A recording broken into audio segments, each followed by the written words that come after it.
I'm Isabel Hart, 31 years old. Last week at my father's 60th birthday dinner, my mother slapped me across the face in front of 69 guests. My sister clapped. My father leaned back in his chair, smirked, and said, "Serves you right." No one stood up for me. Not one. But what they didn't know is that I had walked into that room carrying more than just the shame they tried to hand me. I carried the truth. A truth I've kept silent for years about the lies, the money, and what they've done behind closed doors using my name. If you've ever been humiliated by your own family, in front of a crowd, and made to feel like you were the problem all along, I want to know where you're watching from. Because I really do wonder how far this story will travel. I'm the eldest daughter, born into a mission no one ever asked if I wanted. Responsibility, expectations, the family model. In my house, being the firstborn was never a privilege. It was a silent sentence. Since the moment I could remember, I was taught to stack chairs after dinner, wash my own clothes, serve drinks to guests, and stay silent when being scolded. My mother never said, "Thank you," to me. She only said, "You're the older sister." Set an example. But what I never saw was anyone actually looking at me. Sophia was different. 2 years younger than me, fair-skinned, blonde-haired, with dimples. She was called our little angel since she was a toddler. Mom would stroke her hair and say, "You should be proud to have such a beautiful and talented sister." That sentence became the background music of my childhood, repeating again and again. And each time I heard it, it felt like a small sharp slice across my heart. Sophia started piano at 6, ballet at 8, and Mom drove her to class every single day. Me, I walked to school alone. Since 6th grade. Freezing in the winter, burning in the summer. But Mom never once asked, "Are you tired?" It only reminded me, "Don't let people think I didn't raise you properly." When I was in 10th grade, my school held a statewide speech contest. I spent months preparing, writing the script, recording myself, editing my own voice. The night before the competition, I asked Mom if she could buy me a nice outfit for the stage. She looked me up and down and said, "You act like you're going to win Miss America." In the end, I wore last year's old dress. That night I won first place. When I came home and handed her the trophy, she glanced at it and said, "Why is Sophia late from class? Aren't you worried? And you're giving me this." That was the moment I knew no matter what I achieved, I would always be standing in the shadow of my shining little sister. When Sophia applied to college, Mom hired private tutors and took her on campus tours across the state. When I applied, I wrote my own applications, applied for scholarships, and paid all the fees myself. The day I got accepted into an Ivy League school, I handed Mom the letter. She read it and nodded, expressionless. "All right, but don't neglect your sister." That sentence hit my heart like a nail driven straight through. No matter how far I made it, I would always be just the background for my sister's spotlight. Once I was sick for an entire week, burning with fever, unable to eat or move. At the same time, Sophia had just won a gold medal in a dance competition. The whole family threw a small party to celebrate. Her friends gathered in the living room and Mom cooked a feast. I lay in bed, hearing the laughter echo from downstairs, my mouth dry, my body aching. Mom only stopped by once, placing a fever pill on my nightstand before leaving. No words, no touch, nothing. I used to believe that if I just tried harder, studied better, behaved better, maybe I'd finally see pride in my mother's eyes. But the harder I tried, the more I realized one truth. In this family, love is not given equally. It's distributed based on usefulness and how much pride you bring to them. Family dinners for others, a place of warmth and reunion, were to me endless trials. I was always the default defendant. No evidence needed, no reason necessary. Just my presence alone was enough for the accusations to begin. Little by little, I learned to stay quiet. I learned to love myself through books, side jobs, and the quiet moments. I stood in front of the mirror, reminding myself I'm not invisible. But the pain, it never disappeared. It simply lay dormant like ashes over a fire until someone came along and blew the dust away. The Christmas party. Everyone gathered around the big dining table, lights sparkling, red wine glimmering in crystal glasses. Sophia held out her hand and flashed her new engagement ring, a diamond the size of a bean, glowing beneath the chandelier. Mom's eyes lit up. Then she turned to me and said, See that? Now that's a daughter to be proud of. And you? How old are you? No. Still no one to introduce. I smiled, but not out of joy. It was the smile of someone who had grown used to being a background character in her own family. I took a sip of water, swallowing every word I wanted to say. I remember one autumn evening when the family gathered to celebrate Sophia's engagement. It was a small, cozy dinner. Yellow chrysanthemums in the center of the table, cinnamon-scented candles filling the room. I wore a beige linen dress I loved, simple but elegant. The moment I set my purse down, Mom glanced at me from head to toe and shook her head, muttering to no one in particular. Looks like she just came from church. Why don't you wear something that actually makes you look like a woman? The whole table left. Sophia covered her mouth and whispered loud enough for me to hear. Guess she still doesn't get what fashion means this year. I pressed my lips together, clenched my hands under the table. The spoon in my grip trembled, but I kept serving soup like nothing happened. One spoonful, then another. Each mocking comment pricked like a needle, not deep enough to bleed but deep enough to bruise beneath the skin. Once I called out Sophia for speaking disrespectfully to the housekeeper. The entire table turned to me like I had just insulted God. Mom's voice turned cold. Don't teach your sister how to live when you can't even take care of yourself. I stood up to leave, but her hand pulled me back. Walking out. That's easy. Clear the table first. I turned around, bent down, picked up each bowl and plate like an invisible person in the very house I lived in. There were dinners where Sophia talked about spa days, manicures, shopping in New York. I talked about the project I was developing. When Sophia spoke, Mom lit up. Really? Tell me. But when I spoke, she gave a polite nod, then changed the subject to how the fish wasn't seasoned enough. I almost walked away so many times. Either they clutch my bag, feet already at the door, but I always turned back silently. Cleaned, silently stood at the sink washing dishes, listening to their laughter echo from the living room. But one called me back. No one asked if I was okay. And so the dinners continued. Year after year, like slow-motion reels of a kind of emotional violence that no one ever names. But I remember everything. Every word, every look, every scar that left no mark. I'm not someone who cries easily. But every time I got home, took off my shoes, washed my face, I'd look in the mirror and ask myself, why do I keep coming back? Maybe I kept hoping, even if just faintly, that one day they would finally see that I too deserved to be heard.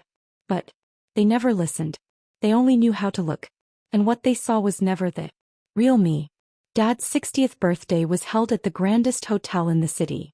Crystal chandeliers shimmering above, snow-white tablecloths, gold-embossed menus, and a guest list full of high-profile names from the world of finance, law, and upper-tier relatives. Everyone arrived in polished attire and with a strange kind of anticipation, as if they hadn't just come to celebrate a birthday but to marvel at the perfect family. My parents had always been so proud to parade. Sophia arrived late as usual and entered like a movie star, tight red dress, soft curls, sparkling stiletto heels. In her hands was a black velvet box tied with a red ribbon. Inside, the key to a luxury car. The whole room gasped when she announced, I got you the latest Range Rover, Dad. Graphite gray, just the color you like. My father laughed, eyes gleaming like he'd just seen salvation in old age. My mother looked around the room, glowing with pride, her eyes silently declaring to the world, see that? That's my daughter. I sat in the corner of the table, gripping my gift, a handcrafted wooden frame wrapped in canvas, holding a letter I'd handwritten over 3 nights. It held small memories. Dad drove me across the old bridge and told stories of his youth. The night the power went out and he sat in the living room playing the flute, the same melody I still hear in my dreams. I didn't have a luxury car, but I had memories and gratitude. When I stood up and walked toward my father to hand him the letter, the room paused for a beat. He took it, glanced at it, then set it down on the table without reading. My mother let out a soft laugh, sharp as a knife's edge. Cheap, just like you. I said nothing, bowed slightly, about to return to my seat, bruised by her words, by the way my gift was brushed aside like scrap paper. But just as I turned around, I accidentally collided with a familiar figure approaching from behind Sophia. Glass clanked against my dress, and in a second dark red liquid spilled down like blood spreading across white fabric. The room went still for a moment, then erupted in awkward gasps. A few guests covered their mouths, trying not to laugh. Someone even pulled out a phone to record. Sophia stepped back, looking down at the spreading stain, and smirked. Still the frugal one, huh? I guess a thrift store dress can't even survive one glass of wine. Before I could react, my mother rushed over, heels clicking sharply across the marble floor. Not to check if I was okay, not to ask Sophia what happened, but to grab my arm tightly and hiss through gritted teeth in front of everyone. I told you, didn't I? It would have been better if you hadn't come. Every time you show up, something happens. Are you cursed or something? Always bringing bad luck wherever you go? I froze, standing still beneath the glimmering party lights, surrounded by dozens of eyes. Some pitying, some gleeful. I felt something break inside me.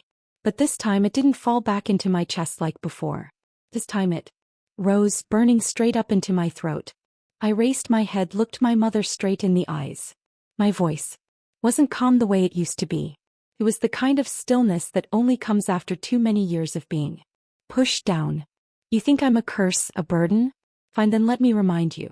Who's the one whose name is on the second house? Who signed the loan papers for Dad? Who was used as the clean name so you could dodge taxes? And who folded Sophia's wedding invitations until midnight while the whole family went to bed? The air froze. You call me bad luck? Did you ever ask how many times I've wanted to disappear for real? How many times I've thought maybe if I hadn't been born, this whole family would be happier? My mother's eyes widened, her lips pressed tight, and then, as if by instinct, she raised her hand. The slap landed on my left. It wasn't the force that hurt. It was the cold in her eyes that cut straight to my heart. Sophia clapped, once smirking. Serves you right. Our due to Dad sat there with his arms folded, not even trying to hide the crooked smile. Serves you right, he repeated, as if everything that had just happened was some kind of evening entertainment. I stood still. I didn't cry. I didn't flinch. I said just one thing, quiet but clear. Thank you, Mom. Thank you, everyone, for proving to the world that I was never imagining things. Then I walked out of that party. No one stopped me. No one called my name, but in my bag was a phone with the contact list already open, and that one tap that would change everything. I was the one whose name was on the deed to my parents' second house. They told me it's just an investment property. They just need you to hold it for paperwork reasons. I was 23 when I signed. So, living on instant noodles in a rundown apartment in Brooklyn. Mom sent me just one cold email. Sign it quickly and send it back. Don't ask questions. I signed. I said nothing. But from that day on, I started saving every piece of evidence. Every time they asked me to sign something for the family, I secretly recorded the conversation with my smartwatch. Every time Sophia bragged about a big win from an investment project, I took screenshots, tracked the transactions, traced the signature on the documents. Layer by layer, the mask began to peel off: tax evasion, asset fraud, falsified income reports, credit abuse. My family wasn't perfect. They were a manufactured corporation of deception. Camille once told me during a call, "You don't need power. You need the truth. And to hold it until the right moment." I held it for 5 years. I didn't lash out when they humiliated me in front of outsiders.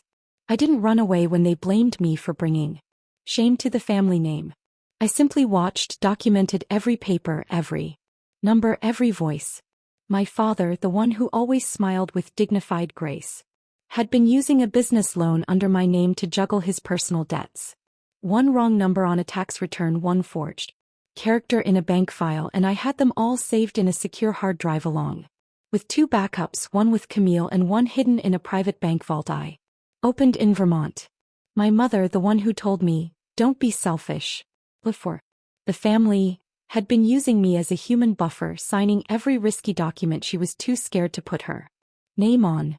Once I pretended to spill coffee on a photocopy of a contract. She screamed, "Do you even know where the original is? Without your signature, we're all dead." That was the moment I realized I wasn't invisible. I was the foundation for the illusion they built. And Sophia was the best performer of all. On social media, she was the image of success. Startup founder, crypto investor, self-made millionaire. But most of her assets flowed through my accounts. From underground transfers to laundering money through fake NFTs, even hiring people to curate her image. I had it all, from transaction receipts to internal messages. They had no idea. The person they belittled the most was the one holding the hard drive that contained their entire truth. And that drive was ready to open in the right hands at the right time. And that moment was tonight. I walked out of the banquet hall beneath their sneering eyes. The whispers, the fake smiles, the looks of pity mixed with satisfaction pierced my back like arrows. But I didn't look back. I didn't need to, because for the first time in my life I knew I was no longer there. Victim. The night breeze brushed against my cheek, still burning from my mother's lap. But instead of pain I felt clarity. As clear as the street lights reflecting off the car window. As clear as the click of my heels on the marble floor. As clear as the intention I had nurtured in silence for the last 4 years. I unlocked my phone. One name was already starred in my contacts. Not a lawyer, not a financial advisor, just the one person I still trusted. Camille. Camille was my best friend from college. Though no one in my family ever bothered to know what she actually did, they never cared. Every time I mentioned her, my mother would scoff. Can't you hang out with someone with a proper career? The irony. Camille was a federal investigator specializing in high-level money laundering and credit abuse. I hit one ring. Then a low, sharp voice answered. I'm guessing you're ready. I smiled for the first time since I walked into that party. Cam, let's begin. I'm sending the file now. Everything is organized by timeline, case code, evidence, addresses. I didn't miss a thing. Oh, the truth is I had known everything. Every wire transfer under my name made without my consent. Every time Mom told me just sign it quickly, I silently scanned the contract and stored it. Every time Sophia bragged about her rising real estate value while using my name to dodge taxes, I took notes. And every secret meeting between Dad and his bank contact, I recorded them remotely using a tiny device hidden inside my keychain. I didn't speak up. I didn't confront them. They thought I was stupid, that I was submissive. In reality, I was the only one who had been listening to everything they tried to hide. Camille replied quickly. Good. I'll need notarized verification. Do you have handwritten signatures? Everything's included. Even that recording from last year where my mom said, just use her name. She won't know the difference. I heard a light sigh. From the other end. They still don't know you used to work as a legal assistant at the federal attorneys. Yes, do they? I chuckled. They never cared enough to notice what I did as long as I didn't disrupt their illusion of a perfect family. Camille paused, then spoke slowly with certainty. It's time to flip the board. I nodded as if she could see me through the phone. Yeah, it's time. As I ended the call, the night sky seemed to still not a single star, but I didn't feel lost. I felt calm, as if the entire world was finally breathing in sync with me, no longer choking me, no longer dragging me under. I turned to look back at the building behind me, the party lights still pouring golden beams through the glass. Inside, my mother was smiling. Among wealthy guests, Sophia was being toasted and praised, and my father sat there like a satisfied king on his throne. They had no idea. Their perfect world had already begun to crack. From that one phone call, from the very hands of the useless daughter, everyone forgot.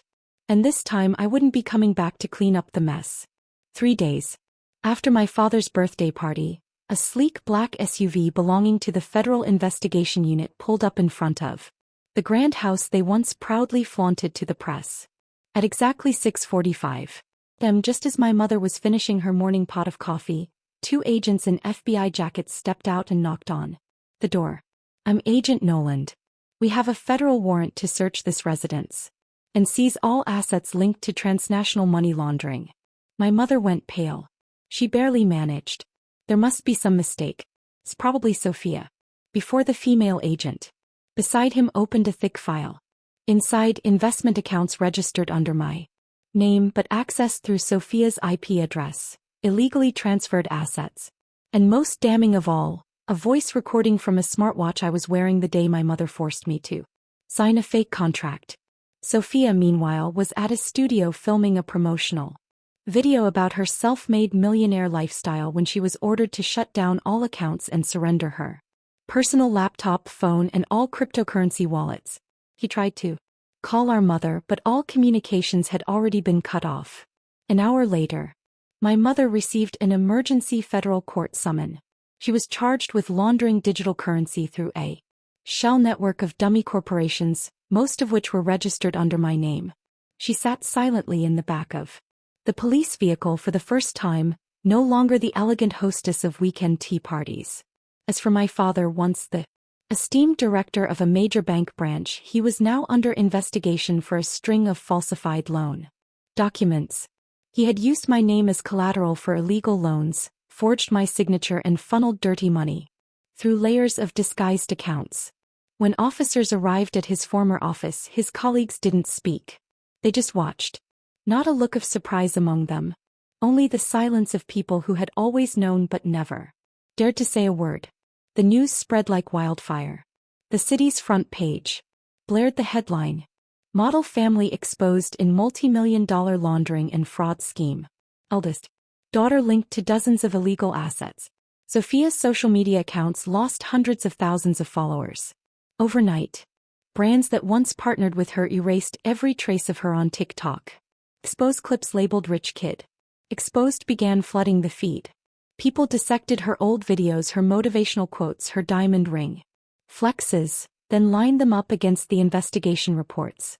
One evening, talk show even aired a special feature titled, "A Family Collapses After a Slap." The host said, "An unbelievable story of downfall began with what seemed like a small act. A mother slapping her daughter in front of 69 people at a party. What they didn't know was that the girl held the key to the entire truth. That my mother's acquaintances started quietly unfriending her, blocking her number. Relatives who used to fawn over her now texted, 'Sorry, not a good time to talk.' The house that once symbolized pride was sealed off, assets frozen, reputation demolished. And what no one could reclaim, the trust that shattered from the inside out. Every single one of them used to think I was weak, passive, the useless daughter no one cared about. But they forgot something. The quiet ones are the ones who watch the closest. And sometimes silence stretched too long is just time spent waiting for the right moment.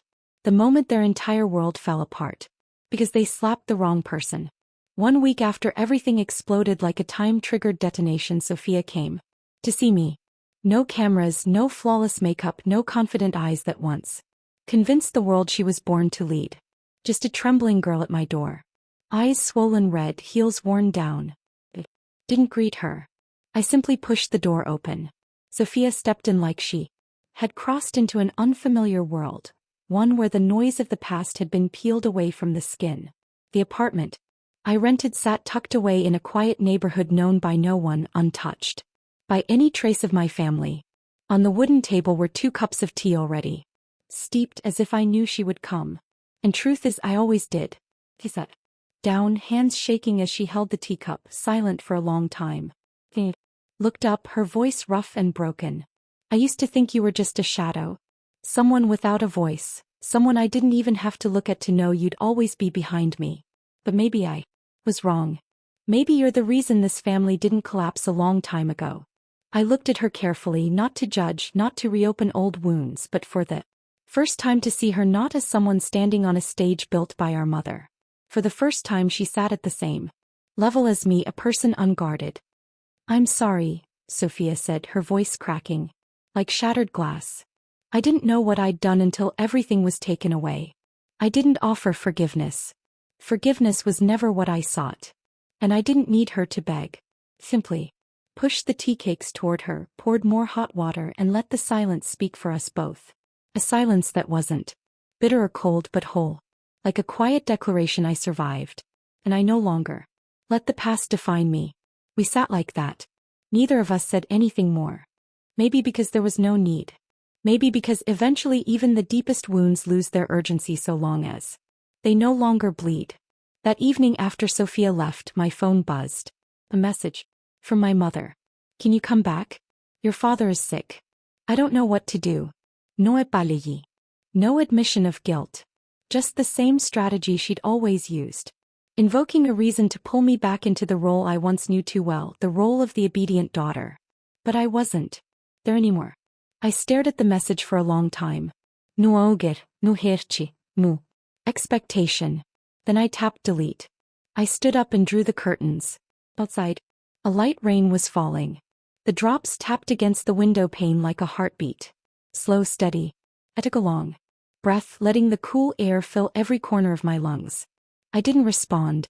Not because I was weak, but because I no longer lived within their echo chamber. I didn't need to say anything because my silence was the period that ended everything. A year later, I live in Vermont.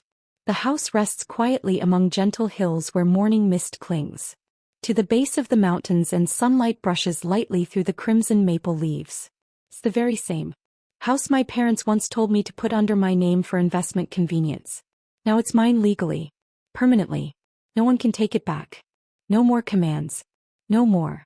It's holding it for us. Each morning I wake up early. Not to clean up after anyone. Not to the sound of shouting from downstairs, but simply because I like watching the light stretch across the wooden window frame. I like the soft whistle of the kettle as I make coffee. I like the feeling of my fingers brushing against the new leaves in the little garden behind the house. I've planted chrysanthemums, mint, and a whole row of pale lavender. The kind of flower I used to think didn't suit me, just because my mother once said, "That flower is too delicate, just like you."